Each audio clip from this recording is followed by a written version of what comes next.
Many people hold the belief that as they become more spiritual, they will no longer face challenges. However, this is far from the truth. In fact, you will face even more challenges. But now, you will be better equipped to handle them. The most surprising aspect of spiritual awakening is not the arrival of constant bliss, but rather the realization that it becomes almost impossible to experience love in the way you once did. The passion, the anticipation, and the emotional highs of romance seem less convincing as you awaken. It is not that you lose the ability to love, quite the opposite. Love becomes richer, deeper, and quieter. However, the old patterns of pursuit and projection no longer hold the same appeal. Once you have seen through the illusion, it becomes difficult to fall back into the old ways of relating to others. Before awakening, love often felt like a projection of your own desires and needs. When you meet someone, your mind weaves a story of fantasy, desire, and expectation, and before you know it, you believe you are in love. But love, in this sense, thrives not on presence, but on absence. It burns brightest when the other person is far away, when uncertainty fills the air, and when longing takes hold. It feeds on hunger, not on wholeness. The ego disguises its loneliness as passion, dressing it up in sweet words and emotional gestures. At its core, this is not love, but need.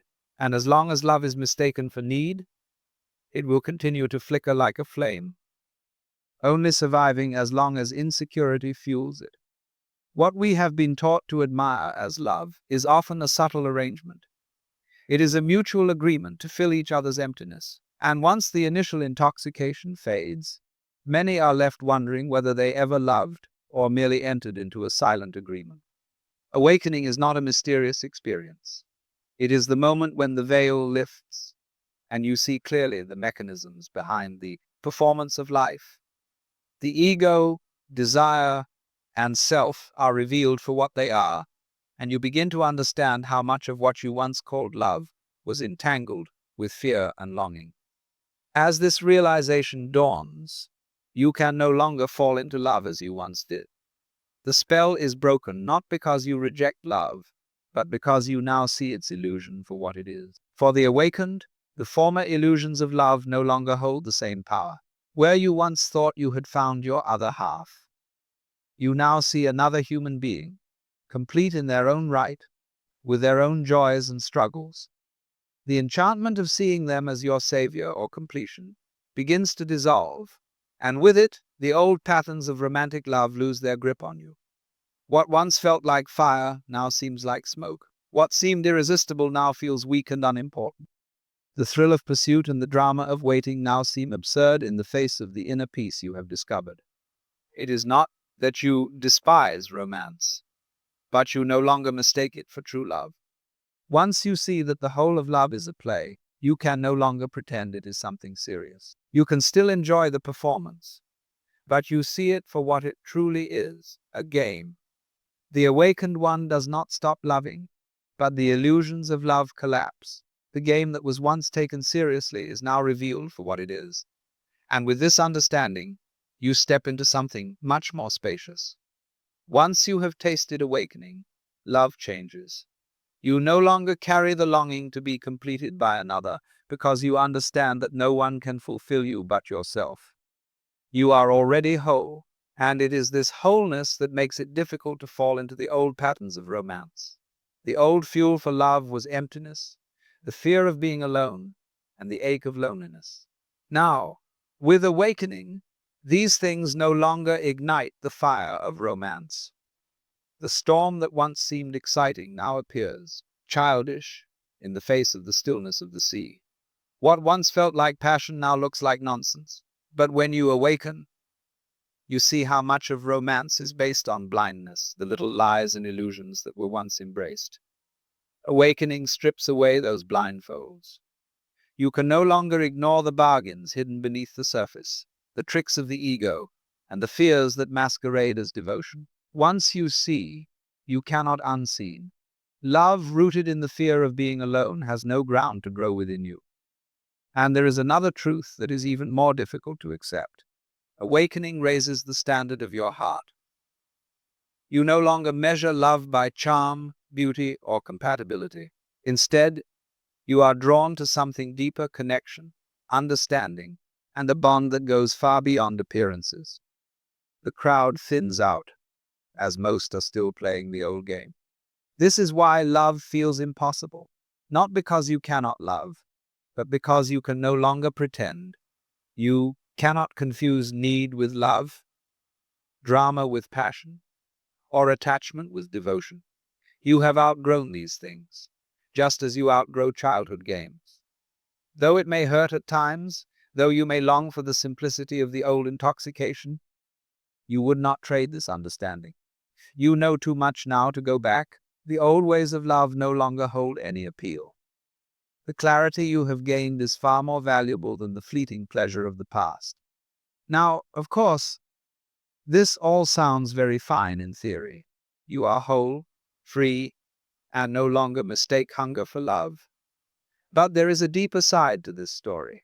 When the familiar distractions no longer excite you, you are left with a gap, a feeling of standing apart, as though you no longer belong to the world you once knew so well. This is not loneliness in the typical sense. You may have friends and companions, but there is a sharp solitude in knowing that very few can meet you where you now stand. When you try to step back into old patterns, it feels hollow. You cannot unknow what you now understand. There is fear, too. Fear that the world will never match your new appetite for truth. Fear that the few who remain will not be able to meet you at the depth you now inhabit. And so, loneliness becomes not the absence of company, but the profound solitude of being understood by very few. This is why love feels impossible. Not because it has disappeared, but because your eyes are too clear. You cannot fall in love as you once did. And sometimes, that clarity feels more like exile than enlightenment. The awakened soul carries a quiet wish in their heart. They would rather walk alone in truth than return to the illusion. They will not exchange their peace for comfort, nor go back into the theater of false loves and hungry games. They have seen through the trick, and though it may ache at times, they will wait for something deeper, something truer. The wish of the awakened is not for the old fever, but for something simpler. Love, if it comes, shifts its focus from grasping to giving. It moves from the pursuit of passion to the stillness of presence. It must come clean, unmasked, and free, two whole beings, meeting without the need to rescue or possess. Anything less is a sleepwalking of the soul.